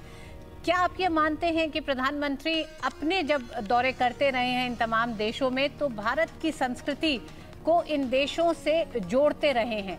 आज जब ये तमाम राष्ट्राध्यक्ष भारत पहुंचते हैं, दिन भर की बड़ी मुलाकातों और ठोस मुद्दों पर मंथन के बाद ये जो वक्त है रात्रि भोज का, मुलाकातों का, क्या आपको लगता है ये भी एक सॉफ्ट डिप्लोमेसी में एक बड़ी भूमिका अदा करते हैं? निस्संदेह मैं एक स्कॉलर के रूप में, क्योंकि मैं तो बहुत वर्षों पहले विदेश सेवा से रिटायर हो चुका हूँ, मगर पिछले 13-14 सालों में researcher, scholar, think tank leader के रूप में काम करता रहा हूँ। तो स्कॉलर के रूप में मैं ये कह सकता हूँ कि आज भारत के पास एक फॉरेन पॉलिसी प्राइम मिनिस्टर है, यानी एक ऐसा प्रधानमंत्री जो बहुत सक्रिय विदेश नीति में विश्वास रखने के लिए सारी दुनिया में जाना जाता है। और ये विशेष रूप से एक हमारे लिए बड़ा एसेट है, क्योंकि प्रधानमंत्री ने दुनिया के विभिन्न क्षेत्रों के नेताओं से एक बहुत गहरे व्यक्तिगत संबंध बना लिए, और उसका परिणाम ये है कि अगर कोई मसला अधिकारियों के स्तर पर, डिप्लोमेट्स के स्तर पर नहीं सुलझ पाता है, तो जब राजनीतिक नेताओं के स्तर पर जाता है तो उसको सुलझने में बहुत ज़्यादा समय नहीं लगता है। और ये आज ही हमने देखा, जब आज इतिहास बना, जैसा मैं कह रहा था कि एक तरफ तो लोग सोच रहे थे कि साहब दूसरे दिन के अंत में 12 बजे रात तक भी अगर घोषणा पत्र छप जाए तो बहुत बड़ी चीज़ होगी, मगर तकरीबन 24 घंटे पहले इस परिप्रेक्ष्य में कि पिछले 9 महीनों में ना ऑफिशियल स्तर पर, ना ही मंत्रियों के स्तर पर एक भी not a single consensus document had emerged, तो उस परिप्रेक्ष्य में हमें सोचना पड़ेगा कि कैसे एकाएक इतने बड़े मामलों पर सारे पूरे 100% कॉन्सेंसस से समझौता हो गया। और इसमें कोई संदेह नहीं है कि स्कॉलर्स मानेंगे कि इसमें प्रधानमंत्री की भूमिका अहम भूमिका है हमारे देश के राजनीतिक। मिस्टर भाटिया, एक चीज़ मैं इस वक्त आपसे ज़रूर समझना चाहूँगा, क्योंकि हम देखते हैं कि जब डिप्लोमेसी की बात होती है तो उसमें बहुत सिंबलिज्म भी एक तरीके से दिखाई पड़ता है, जहाँ एक प्रतीकात्मक एक बहुत मायने रखती हैं वस्तुएं और चीज़ें। इस वक्त हम रात्रि भोज का जिक्र कर रहे हैं, तो मेन्यू में खाने की मेज पर क्या क्या चीज़ें हो सकती हैं, इसको लेकर आपको लगता है कि भारत जिन बातों को आगे रखता रहा है, क्योंकि मिलेट्स की बात करते हैं हम, श्री अन्न की बात करते हैं, आपको लगता है कि ये तमाम चीज़ें भी कहीं ना कहीं उस खाने की मेज पर होंगी जो भारत दुनिया के सामने रखना चाहेगा कि साहब ये भी समाधान है, अगर आप मिलेट्स के माध्यम से आगे बढ़ेंगे तो खाद्य सुरक्षा भी होगी, इसके अलावा आप पर्यावरण संतुलन भी बना सकते हैं। आप श्री अन्न के तरीके से भारत ने कैसी अपनी योजनाओं में इसको शामिल किया है, इसका भी एक संदेश हो सकता है। आपको लगता है कि ये तमाम चीज़ें कहीं ना कहीं शामिल हो सकती हैं? ये बहुत सारी नई बातें हैं जो कि हमारी डिप्लोमेटिक कंडक्ट में सामने आई हैं, और उसका मुख्य कारण मैं समझता हूँ यही है जो मुझे अभी 3-4 दिन पहले एक प्रश्न का उत्तर देते हुए विदेश मंत्री डॉक्टर एस जयशंकर ने स्वयं मुझे बताया था, और वो यही था कि जो हम देश में अपनी नीतियों का पालन कर रहे हैं उसी से जुड़कर हम विदेश नीतियों का पालन करें। यानी उदाहरण के रूप में यदि हम सामाजिक न्याय को लाने का भारत में प्रयत्न कर रहे हैं तो वही हम प्रयत्न बाहर भी करें, तो या जो हम चीज़ें जिसका हम कह रहे हैं या उपदेश दे रहे हैं उसको हम कार्यान्वित भी करें। तो मुझे मालूम है कि मीडिया का बहुत रुचि है कि भाई आज का मेन्यू रात्रि भोज का मेन्यू क्या होगा, तो इस बारे में आपको अच्छी तरह से पता है कि ये सब कुछ निर्णय मेजबान अंत में लेते हैं। राष्ट्रपति ने स्वयं उनसे सलाह लेकर मेन्यू बना होगा, सारी तैयारियां हुई होंगी। और यदि उसमें हमने कुछ नई चीज़ें रखी हैं, मिलेट के बारे में कुछ डिशेस बनाई हैं, तो ये पहली दफ़ा नहीं होगा, पहले भी हाल के हफ्तों में ये बात की गई है। और उसका एक प्रतीकात्मक महत्व है, सिंबॉलिक इम्पोर्टेंस है। और मैं समझता हूँ कि ये भी हमारे जो मेहमान हैं वो उसको अच्छी तरह से देखेंगे और समझेंगे। सर, अभी हमारे प्रधानमंत्री जब हाल के समय में अमेरिका गए थे तो हमने देखा था कि जब स्टेट डिनर के समय जो खाना परोसा गया था उसमें भारतीय रंग साफ तौर से दिखाई पड़ रहे थे। भारत के प्रतीकों को भी किस तरह से खूबसूरती से सहेजा गया था, क्योंकि एक मौका होता है कि आपको अपने आप को प्रदर्शित करने का, मेहमानों के सामने रखने का, और कैसे आपका एक डाइवर्स कल्चर है उसको भी कहीं ना कहीं समाहित करके आगे बढ़ने का। तो निश्चित तौर से ये भले ही खाने की मेज होगी, लेकिन उसके माध्यम से भी आप भारत की विविधता को शोकेस कर सके, बता सके कि साहब हमारे अंदर या हमारी जड़ों में इस प्रकार की एक मजबूती शामिल रही है, और उसका हम एक प्रदर्शन आपके सामने कर सकते हैं आपके खान पान के लिहाज से भी। हाँ, मैं इस बात का अनुमोदन करता हूँ। और दोनों तरफ से एक अगर अच्छा दृष्टिकोण रहे, मेज़बान की तरफ से और मेहमान की तरफ से, जो सत्कार करने वाला है उसकी तरफ से और जो अतिथि है उसकी तरफ से, चाहे वो रात्रि भोज वॉशिंगटन में हो रहा हो या पेरिस में हो रहा हो या दिल्ली में हो रहा हो, हमारा सबसे बड़ा धर्म यह है कि अतिथि को हम प्रसन्न करके उसको सुविधा के अनुसार उसको अपने घर में अच्छी तरह से सत्कार करके वापस करें। और साथ ही साथ उसका ये बड़ा मन होता है कि जब हम भारत आए हैं तो भारत की कला, संस्कृति, इतिहास, यहाँ का हैंडीक्राफ्ट, यहाँ के विभिन्न प्रकार के खाने पकवान, उन सब का स्वाद लिया जा सके, एक इंडिया एक्सपीरियंस किया जा सके। तो उस दृष्टि से मैं कह सकता हूँ, जो बार बार चीन के बारे में कहा जाता है, मैं कह सकता हूँ कि G20 की summit, it is a summit with Indian characteristics. यानी ये एक ऐसा सम्मेलन है जो भारत की पूरी छवि से जुड़ा हुआ है, उन दोनों चीज़ों को अलग नहीं किया जा सकता है। और ये बात मैं समझता हूँ जो हमारे सारे महत्वपूर्ण अतिथिगण आए हैं वो इस बात को लेके जाएंगे। उन्होंने जो यहाँ से फ़ोटो खींची होंगी, जो वीडियो बनाए होंगे, जो उन्होंने नोट किया होगा, क्योंकि विदेशी पत्रकार वगैरह जो मुझसे मिल रहे हैं वो बराबर इस बात को कह रहे हैं कि this is a G20 summit with Indian characteristics. जी, एम्बेसडर भाटिया, शेरपा अमिताभ कांत ने कहा था कि action oriented new Delhi declaration है। क्या आप मानते हैं कि जिस तरह से आप कह रहे हैं नया भारत, बदला भारत, मजबूत भारत, उसकी एक तस्वीर इस पूरे दिल्ली डिक्लेरेशन में भी दिखाई देगी? हम जानते हैं कि ये विश्व की आर्थिक समस्याओं के समाधान का मंच है G20, लेकिन बहुत साफ उन्होंने कहा कि 8 पैराग्राफ्स ऐसे हैं जिसमें जियोपॉलिटिकल इश्यूज को शामिल किया गया है। तो हम उसे नकार नहीं रहे हैं, क्योंकि भू राजनीतिक परिस्थितियों का असर तमाम देशों की अर्थव्यवस्थाओं पर, आर्थिक परिस्थितियों पर सीधे पड़ता है। आपने बहुत अच्छी बात सामने रखी है। जो जियोपॉलिटिकल पैराग्राफ्स हैं, हम लोग उसका विशेष रूप से अध्ययन कर रहे हैं और करेंगे। संक्षेप में कहा जाए तो ये है कि बाली डिक्लेरेशन, यानी पिछला शिखर सम्मेलन इंडोनेशिया में हुआ था, वहाँ पर 2 पैराग्राफ्स में इस बात को निपटा दिया गया था। उस समय स्थिति दूसरी थी, उस समय तक इतनी स्थिति गंभीर नहीं हुई थी जितनी अब हो गई है। और इसीलिए पिछले 9 महीनों में बराबर रूस और चीन ने ये बात सामने रखी थी कि हम बाली के पैराग्राफ्स को स्वीकार नहीं करेंगे। और इससे लोगों के मन में बड़ी शंका थी कि हमारी सफलता कितनी मिल पाएगी। और इस स्टेज पर आने पर मैं ये कह सकता हूँ कि भारत की डिप्लोमेटिक मशीन राजनीतिक नेतृत्व की गाइडेंस में जब काम करना शुरू किया तो मुझे मालूम है कि सम्मेलन शुरू होने से पहले ही हमारे पास कई ड्राफ्टिंग ऑप्शंस थे, कई विकल्प थे। और अंत में जो सबको पसंद आया वो यही था, पहली बात कि आपके सामने जो समस्या है उसको चंद शब्दों में न कहिए, उसके लिए आप थोड़े और शब्द ले लीजिए, यानी 2 पैराग्राफ से 8 पैराग्राफ पे चले जाइए। दूसरी बात खास तौर से ये कही गई कि जिस तरह से रूस को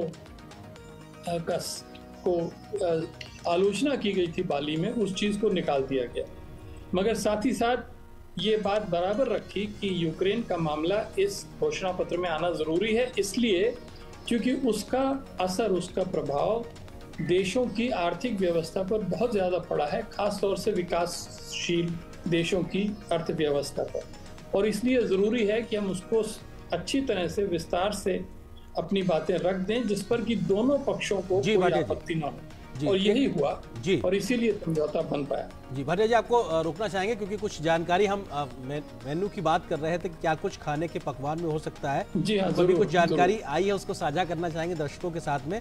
शुरुआती व्यंजन के तौर पर पात्रम का जिक्र है, ताजी हवा का झोंका, दही के गोले और भारतीय मसालेदार चटनी के से सजे कंगनी श्री अन्न लीफ क्रिस्प, इसका जिक्र किया गया। मुख्य भोजन के लिहाज से अगर बात की जाए तो वन वर्णम, मिट्टी के गुण वाला, ये इस प्रकार के तमाम चीज़ें हैं जिसमें ग्लेट्स फॉरेस्ट मशरूम, कुटकी श्री अन्न क्रिस्प और करी पत्ते के साथ तैयार केरल लाल चावल के साथ परोसे गए कटहल गैलेट्स, यानी कि इस प्रकार के तमाम भारतीय व्यंजनों का भी एक तरीके से वहाँ पे प्रदर्शन होगा। और भारतीय रोटियों के लिहाज से बात की जाए तो मुंबई पाव का भी वहाँ पर परोसा जाएगा। कलौंजी के स्वाद वाले मुलायम एक तरीके से जो बनाए जाते हैं उसका एक तरीके से जिक्र रहेगा, और बाकर खानी को भी एक तरीके से परोसने की बात है।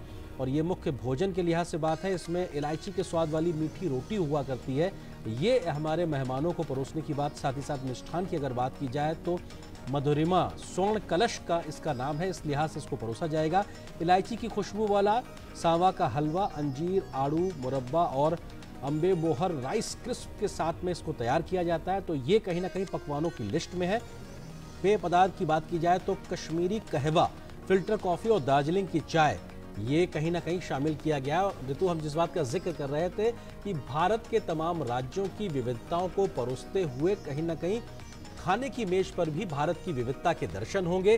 तमाम चीज़ें सहेजी जाएंगी जिनको परोसा जाएगा मेहमानों को। निश्चित तौर से मेहमानों के लिहाज से भी इस बात का ख्याल रखा जाता है, राजीव जी बेहतर बता पाएंगे, लेकिन अपनी तरफ से मेज़बान क्या अतिरिक्त उनको परोसता है, इस बात को भी दिखाया जाता है। और इसमें भारत की कोशिश क्या है, किन किन चीज़ों को समाहित किया गया, इसका प्रदर्शन कहीं ना कहीं रहेगा। मिस्टर भाटिया, G20 के पूरे इस सम्मेलन को, मतलब इसकी तैयारी से लेकर आज पहले दिन की शुरुआत रात्रि भोज में जिस तरह से अरेंद्र ने बताया कि खाने के लिए किन किन व्यंजनों को चुना गया है और तमाम राष्ट्र के तमाम राज्यों के व्यंजनों को चुना गया है, इसके लिए क्या आपको लगता है G20 के इस पूरे शिखर सम्मेलन को एक आम जनता के आयोजन के तौर पर भी इसे बनाया गया, संभ्रांत राष्ट्रों तक ही सीमित ना रख के?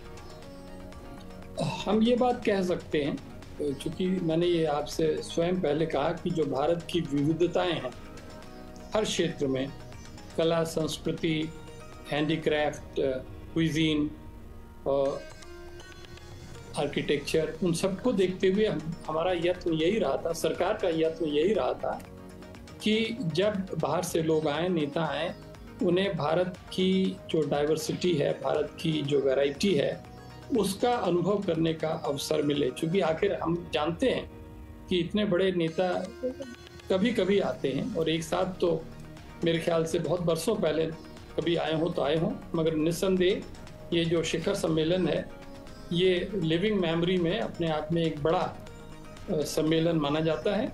और सबसे बड़ी चीज़ ये है कि हमने दोनों तरफ का ख्याल रखा है। एक तरफ जो भारत की सॉफ्ट पावर है वो पूरी तरह से शोकेस की गई है, दिखाई गई है, उसका प्रदर्शन किया गया है, जिसमें ये सारी बातें जो आप कह रहे हैं वो आ गई हैं। दूसरी तरफ जो भारत की इंटेलेक्चुअल और डिप्लोमेटिक पावर है, डेक्सटेरिटी है, चतुरता है, वो भी सामने आ गई है। सारे डिप्लोमेट्स बाहर के और पत्रकार सारे इस बात को मानेंगे कि जिस तरह से हमारी टीम ने काम करके एक घोषणा पत्र बनाया, बहुत अच्छी बात थी। और तीसरी जो सबसे बड़ी बात है कि जो इस समय भारत में राजनीतिक स्तर पर और जो सिविल सर्विस के स्तर पर जो समन्वय है, सामंजस्य है, वो निस्संदेह प्रशंसनीय है। आज आपने देखा प्रेस कॉन्फ्रेंस में भी ये बात सामने आई, किस तरह से 2 मंत्री, सीनियर मंत्री बैठे हुए थे, विदेश मंत्री और वित्त मंत्री, और उनके साथ 3 या 4 जो मुख्य अफसर हैं, जिसमें कि शेरपा अमिताभ कांत शामिल थे, हर्ष श्रृंगला चीफ कोऑर्डिनेटर शामिल थे, और फाइनेंस सेक्रेटरी या department of economic affairs secretary शामिल थे। और बहुत अच्छी तरह से जो हमारी कहानी थी, जो हमारी स्टोरी थी कॉन्फ्रेंस की, उसको दर्शाया गया।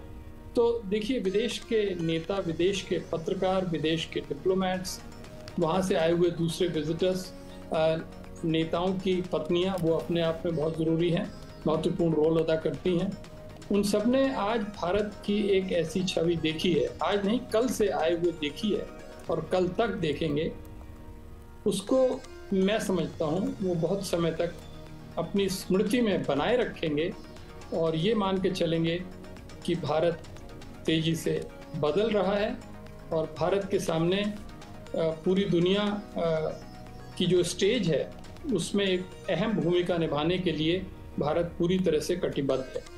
सर, जो दिल्ली डिक्लेरेशन में जो तमाम महत्वपूर्ण बातों का जिक्र किया गया है, उसमें इस बात को भी रेखांकित किया गया है कि ये तस्वीरें इस वक्त इटली की प्रधानमंत्री जॉर्जिया मेलोनी, इस वक्त प्रधानमंत्री उनका स्वागत करते हुए राष्ट्रपति द्रौपदी मुर्मू। निश्चित तौर से मेहमानों के आने का सिलसिला लगातार जारी है। हमने देखा कि कैसे जब आज इंडिया, मिडिल ईस्ट और उसके साथ साथ यूरोपियन यूनियन तक कॉरिडोर की, इकोनॉमिक कॉरिडोर की बात हुई थी, तो उस वक्त भी हमने देखा कि इटली किस प्रकार से उसमें साझा था। साथ ही साथ जब ग्लोबल बायोफ्यूल अलायंस का शुरुआत हुई है, उसमें भी इटली भारत के साथ खड़ा नजर आ रहा है। तो अपने आप में ये दिखाता बताता है कि आखिर कैसे तमाम मंचों पर, तमाम देशों के साथ में भारत के बढ़ते सहयोग अपने आप में इस बात को इंगित करते हैं कि भारत के साथ मिलकर विश्व की बेहतरी के लिए कदमताल करने को आज तमाम देश तैयार नजर आ रहे हैं, क्योंकि तमाम वैश्विक चुनौतियों के लिए भारत एक समाधान देता नजर आ रहा है। इंटरनेशनल सोलर अलायंस हो या फिर बायोफ्यूल अलायंस की बात हो, अमृता भाटिया, आपको लगता है कि ये भी अपने आप में एक बड़े महत्वपूर्ण इनिशिएटिव्स हैं और भारत के माध्यम से, चाहे योगा की बात हो, इंटरनेशनल ईयर ऑफ मिलेट्स की बात हो, या फिर किस तरीके से इंटरनेशनल सोलर अलायंस की शुरुआत की गई हो, मिशन लाइफ की शुरुआत की गई हो, और आज इस प्रकार के 2 बड़े इनिशिएटिव्स भी देखने को मिले हैं।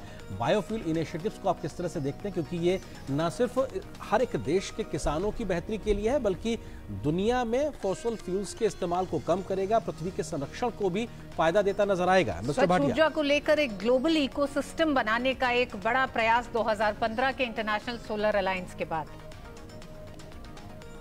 जी हाँ, ये सारे जो नए इनिशिएटिव्स हैं जिनके बारे में मैं ऐसा तो नहीं कह सकता हूँ कि मैं सबके बारे में विशेषज्ञ हूँ और सबके बारे में पूरी तरह से जानता हूँ, मगर जो उसका पॉलिटिकल और डिप्लोमेटिक प्रभाव है उसके बारे में मैं ज़रूर कह सकता हूँ कि इन सब इनिशिएटिव्स से, इन सब अलायंसेस से एक बात ज़रूर विश्व के सामने आ चुकी है, वो ये कि भारत में इस समय एक ऐसी ऊर्जा है जिसकी वजह से नए विचार, नए कॉन्सेप्ट, नए इनिशिएटिव्स बराबर आ रहे हैं। अब हमारी जिम्मेदारी बन जाती है कि हमको पूरी तरह से उनको कार्यान्वयन करना पड़ेगा, और वो तभी मुमकिन है जबकि दूसरे देशों का पूरा सहयोग मिले। आज इस नई दिल्ली घोषणा पत्र के द्वारा वो सहयोग हमें मिला है और इसमें कोई संदेह नहीं है कि जब ये G20 का कैरावान आगे बढ़ेगा तो भारत अपनी सीमा में रहते हुए पूरी तरह से जो आगे 2 प्रेसिडेंट बनेंगे नवंबर के बाद में, पहले ब्राज़ील फिर साउथ अफ्रीका, इन दोनों के साथ पूरा सहयोग करके, सहायता करके उनको भी उम्मीद करेगा कि वो भी उसी पथ पे चलेंगे जो कि आज G20 के नेताओं ने मिलकर बनाया है। और अंत में 2025 में 2026 में जब अमेरिका G20 का नेतृत्व करेगा, तब तक हमें उम्मीद करनी चाहिए कि दुनिया की दिशा, दुनिया की स्थिति और दुनिया के सामने जो चुनौतियां हैं उनमें बहुत कुछ सुधार आ चुका होगा। सर, एक और जानकारी जो अभी इस वक्त निकल के आई है, जहां पर ये डिनर राष्ट्रपति द्रौपदी मुर्मू जी के माध्यम से दिया गया है विश्व के नेताओं के, तो निश्चित तौर से भारतीय व्यंजन के साथ साथ भारतीय संगीत का भी एक तरीके से वहां पे प्रदर्शन है। और इस बात की जानकारी है कि संगीत मंडली गंधर्व अतोघम का जिक्र है, जिनके माध्यम से भारतीय वाद्य यंत्रों का, भारतीय परंपरा को वहां पे सामने रखा जाएगा मेहमानों के सामने। इसके बारे में जानकारी। गंधर्व अतोघम एक अद्वितीय संगीत संयोजन है जिसमें भारत भर के जो संगीत वाद्य यंत्रों का उत्कृष्ट सहवादन होता है। इसमें शास्त्रीय वाद्य यंत्रों के सामूहिक वादन के साथ हिंदुस्तानी, कर्नाटक, लोक और समकालीन संगीत की प्रस्तुति है। इसका वादन विलंबित लय यानी धीमी गति से शुरू होकर मध्य लय यानी मध्यम तेज गति से होता हुआ द्रुत लय यानी तेज गति पर समाप्त होता है। इसमें 77 प्रस्तुतिकर्ता हैं। इसमें 11 बच्चे, 14 महिलाएं, 5 दिव्यांगजन और 24 युवा कलाकार शामिल हैं, जिनको 23 पेशेवर कलाकारों द्वारा सहयोग प्रदान किया गया है। वे भारत के विभिन्न क्षेत्रों से आते हैं और अपनी पारंपरिक वेशभूषा पहने हुए हैं। निश्चित तौर से ये तमाम जानकारियां जो धीरे धीरे इस वक्त आ रही हैं अपने आप में बेहद महत्वपूर्ण ऋतु। जी एम्बेसडर भाटिया, हम जानते हैं कि प्रधानमंत्री नरेंद्र मोदी जब विदेश यात्रा पर भी जाते हैं या फिर विदेशी मेहमान जब आते हैं उनसे मुलाकात करने, तो वो जिस तरह के उपहार को चुनते हैं उसमें भी भारत की संस्कृति, इतिहास की झलक होती है, उससे संबंधित होते हैं। तो निश्चित रूप से रात्रि भोज राष्ट्रपति ने दिया है जिसमें भारत की संस्कृति की, परंपरा की झलक जरूर होगी। जिस तरह से तमाम विदेशी मेहमानों के रुकने के लिए 5 स्टार होटल्स ने अपनी अपनी तैयारी की, अलग अलग मेन्यू तैयार किया था, अलग अलग थीम से उन लोगों का स्वागत किया था। कहीं एक तरह से तुलसी के उसके साथ उनको माला पहना के स्वागत किया गया। तो ये सारी चीजें हमें लगता है कि रात्रि भोज में भी जरूर किसी न किसी रूप में शामिल होंगी, जो यादगार बनाएंगी तमाम राष्ट्र अध्यक्षों के लिए भी और उनके साथ जो उनकी पत्नियां आई हुई हैं उनके लिए भी। मैं पूरी तरह से सहमत हूं आपके साथ, और ये भी अपने सम्मेलन का एक बहुत महत्वपूर्ण पहलू है या अंग है। हमें हमेशा ध्यान रखना चाहिए कि नेताओं के साथ उनकी पत्नियां आई हुई हैं, कुछ नेता के साथ शायद उनके बच्चे भी आए हुए हैं, और फिर साथ ही साथ जो उनके प्रतिनिधिमंडल के वरिष्ठ सदस्य हैं वो लोग भी अपने आप में बहुत महत्वपूर्ण भूमिका रखते हैं। आज जो मंत्री है हो सकता है कल वही सीधी तस्वीरें इस वक्त अमेरिका के राष्ट्रपति जो बाइडेन इस वक्त पहुंचे हैं भारत मंडपम और प्रधानमंत्री मोदी और राष्ट्रपति द्रौपदी मुर्मू के साथ में उनका स्वागत करते हुए। और निश्चित तौर से अमेरिका के राष्ट्रपति का ये दौरा बेहद महत्वपूर्ण, क्योंकि G20 के माध्यम से वैश्विक मसलों और मुद्दों पर कैसे मिलकर आगे बढ़ा जाए। अमेरिका के साथ भारत के बढ़ते संबंधों में हमने देखा है कि पीएम मोदी और राष्ट्रपति जो बाइडेन का अपने एक जो दोस्ती है, आपसी केमिस्ट्री है, उसका एक बड़ा रोल रहा है ऋतु। जी हाँ, और इस केमिस्ट्री की पहली झलक तब मिली जब राष्ट्रपति बाइडेन हवाई अड्डे पहुंचे भारत और सीधे उसके बाद द्विपक्षीय वार्ता के लिए प्रधानमंत्री आवास पहुंचे। और वहां के वो जो दृश्य थे, दो मजबूत लोकतंत्रों के एक साथ धमक करते हुए वो जो दृश्य थे वो ये बताते थे कि किस तरह से आने वाले समय में वैश्विक चुनौतियों के हल की तरफ दोनों देश साथ चल रहे हैं। और हम इस समय देख रहे हैं जब प्रधानमंत्री नालंदा विश्वविद्यालय के बारे में राष्ट्रपति बाइडेन को बता रहे हैं। ये बताता भारत का इतिहास भी है, भारत पे जिस तरह के प्रहार हुए उसकी भी बात ये बताता है नालंदा विश्वविद्यालय का ये दृश्य। दुनिया के सबसे बड़े और सबसे पुराने लोकतंत्र के प्रमुख नेता इस वक्त खड़े हुए हैं और उनके बीच में इस बात की जानकारी को साझा करना, प्रधानमंत्री मोदी बता रहे हैं भले ही आप दुनिया के सबसे पुराने लोकतंत्र हैं, लेकिन हमारी सदियों पुरानी लोकतांत्रिक जड़ें भी कहीं ना कहीं समाहित रही हैं इस प्रकार की व्यवस्थाओं में। तो निश्चित तौर से भारत आज जिन लोकतांत्रिक व्यवस्थाओं के माध्यम से दुनिया की वैश्विक व्यवस्थाओं को आगे बढ़ाने की बात करता है, उसके डीएनए में है, उसकी एक तरीके से जड़ों में है। और ये बात अपने आप में इस तस्वीर से भी ऋतु जाहिर होती है जब हम नालंदा की इस तस्वीर को बैकड्रॉप में देखते हैं जहां पर प्रधानमंत्री इस बात का जिक्र करते हैं। हम शुक्रिया करेंगे राजीव भाटिया साहब का जो हमारे साथ जुड़े हुए थे और संभवतः हमारे सहयोगी ऋतु इस वक्त जुड़ गए। अशोक श्रीवास्तव हमारे साथ जुड़ गए हैं। जी अशोक, आप भारत मंडपम में ही मौजूद हैं, राष्ट्रपति बाइडेन भी पहुंच चुके हैं, रात्रि भोज की तैयारियां भी हो चुकी हैं। चाहेंगे दर्शकों को पता चले कि किस तरह का माहौल, क्या दृश्य, क्या तैयारियां, क्या रात्रि भोज में क्या परोसा जाएगा और क्या क्या उपहार भी हो सकते हैं। देखिए ऋतु, यहाँ इस वक्त अगर मैं कहूँ तो भारत मंडपम में बहुत ही जो मौसम है वो बहुत ही इस वक्त खुश मिजाज है, ठंडी ठंडी हवाएं चल रही हैं और पूरा भारत मंडपम के दृश्य हम लगातार देख ही रहे हैं कि किस खूबसूरती से बाहर से लेकर अंदर तक इसको सजाया गया है। अब सवाल ये है कि जो तमाम मेहमान जो आ रहे हैं, दुनिया भर से मेहमान आ रहे हैं, जब ये भोजन के लिए बैठेंगे तो इनको क्या परोसा जाएगा, ये भी बड़ा इंटरेस्टिंग एक लोगों के ज़हन में उत्साह होगा। क्योंकि हमने बर्तनों की बहुत सारी अब तक कहानियां देखी थी, सोने और चांदी के जो पानी चढ़े हुए जो हैं वो उन बर्तनों में उनको परोसा जाएगा। इस तरह के बर्तन तो हमने सब सुने। जहाँ तक इस भोजन की बात है, भोजन का मेन्यू और ताज़ा खबर के लिए हमारे चैनल को लाइक और सब्सक्राइब करें।